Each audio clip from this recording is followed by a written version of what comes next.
Le PDG fut choqué de découvrir que la jeune fille avait été enlevée par des trafiquants d'êtres humains. Lorsqu'il exigea d'inspecter le véhicule, le couple sortit immédiatement pour lui barrer le passage, affirmant qu'il n'y avait personne d'autre dans la voiture. À ce moment-là, le père du PDG remarqua que la voiture n'avait pas de plaque d'immatriculation et qu'elle était même entrée dans l'école sans autorisation. Il soupçonna que le couple était des trafiquants d'êtres humains. La meilleure amie de la jeune fille, Lisa, expliqua rapidement que le couple était son oncle et sa tante. Ils étaient venus en ville pour vendre des marchandises et s'étaient arrêtés à l'école pour lui rendre visite. Le PDG n'avait jamais entendu Lisa mentionner des proches dans sa ville natale. En voyant que la voiture n'avait pas de plaque d'immatriculation, il soupçonna qu'elle transportait de la contrebande. Lisa paniqua et nia immédiatement, expliquant que sa famille était très pauvre. Un voyage en ville coûtait trop cher. Alors son oncle avait récupéré la voiture sur le bord de la route. Elle supplia le PDG de ne pas les dénoncer. Considérant qu'il s'agissait des proches de Lisa, le président du conseil décida de ne pas approfondir l'affaire. Juste au moment où le couple se retourna et s'apprêtait à partir, le PDG interrogea de nouveau Lisa. Puisqu'elle prétendait être la mère de l'enfant, pourquoi n'y avait-il aucun enregistrement de son accouchement dans un hôpital? Tous les trois se crispèrent immédiatement, craignant que la vérité ne soit révélée. Lisa répondit que, sa famille étant trop pauvre, elle n'avait pas pu se rendre à l'hôpital. Elle avait donc accouché à domicile. Le couple renchérit précipitamment, affirmant qu'après l'accouchement, Lisa refusait même de manger le moindre morceau de viande.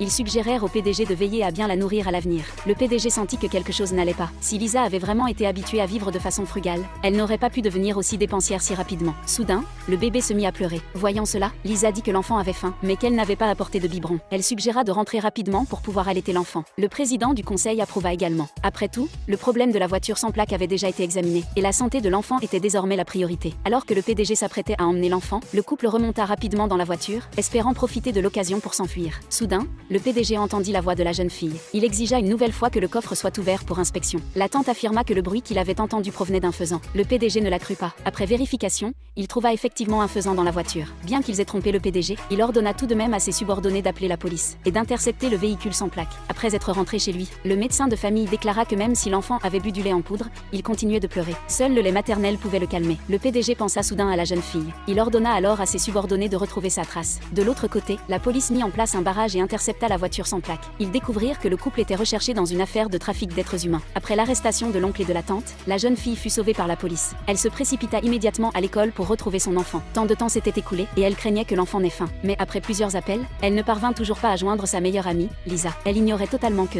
Lisa menait une vie luxueuse dans une villa. Le PDG apprit que la jeune fille se trouvait à l'école. Il s'y rendit immédiatement. Pendant ce temps, la jeune fille demanda anxieusement à ses camarades des nouvelles de Lisa. Les camarades dirent que Lisa était désormais une femme riche et qu'elle ne reviendrait plus jamais étudier à l'école. Soudain, le lait de la jeune fille monta et se mit à couler. Les camarades, dégoûtés, se moquèrent d'elle en la traitant de sale et menacèrent même de la dénoncer au directeur pour qu'elle soit expulsée. Elle les ignora et s'écarta seule pour manger un petit pain à la vapeur. En voyant cela, les camarades se moquèrent encore d'elle pour sa pauvreté et dirent qu'elle n'était pas digne d'étudier dans cette école d'élite. La jeune fille pensa en elle-même que ce n'était qu'en mangeant suffisamment qu'elle pourrait